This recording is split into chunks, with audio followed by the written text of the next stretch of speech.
한 주간의 사건 사고 소식을 전하는 광주소방 뉴스 브리핑의 최원일입니다.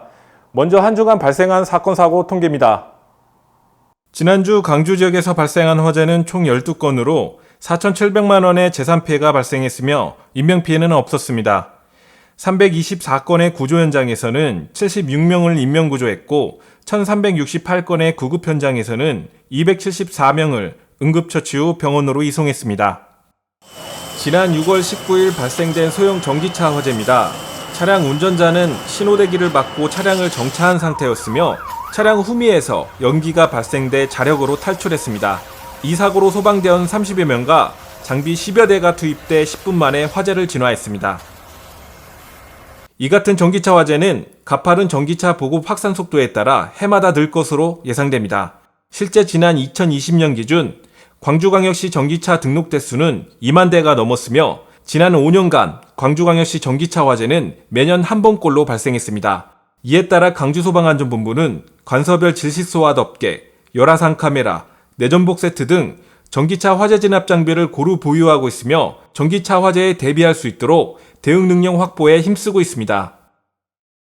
건물 외벽에 설치된 에어컨 실외기에서 화재가 발생했습니다. 이웃 주민이 창문에 연기가 나는 것을 보고 신고했으며 다행히 4분 만에 화재를 진화했습니다. 이번 화재로 주변에 있는 실외기 5대가 소실되었으며 그을음 피해가 발생했습니다. 소방청 통계를 보면 최근 5년간 에어컨 실외기 화재가 1,168건이며 35명의 인명피해와 50억 원의 재산피해가 발생됐습니다. 실외기 화재 주요 원인은 과열, 과부하, 접촉불량입니다.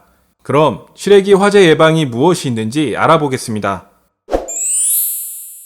전원 코드는 전용 전선을 사용해야 하고 전선이 훼손된 부분이 없는지 확인해야 합니다. 실외기 뒤편을 확인해 보면 흡입구를 볼 수 있습니다. 이 부분의 먼지를 제거해야 냉각핀에 이상이 없으며 오랜 기간 실외에 방치된 실외기는 반드시 점검을 받아야 합니다. 실외기는 벽체에서 10cm 이상 띄워 설치하고 에어컨 사용 시 공기순환문이 개방됐는지 확인해야 합니다. 또한 공기순환과 화재 예방을 위해 물건을 쌓지 않도록 해야 합니다. 다음은 광주소방 소식입니다. 지난 22일 광주소방학교 대강당에서 개최한 현장 대응 강화 방안 연구 발표대회에서 북부소방서가 1위를 차지했습니다.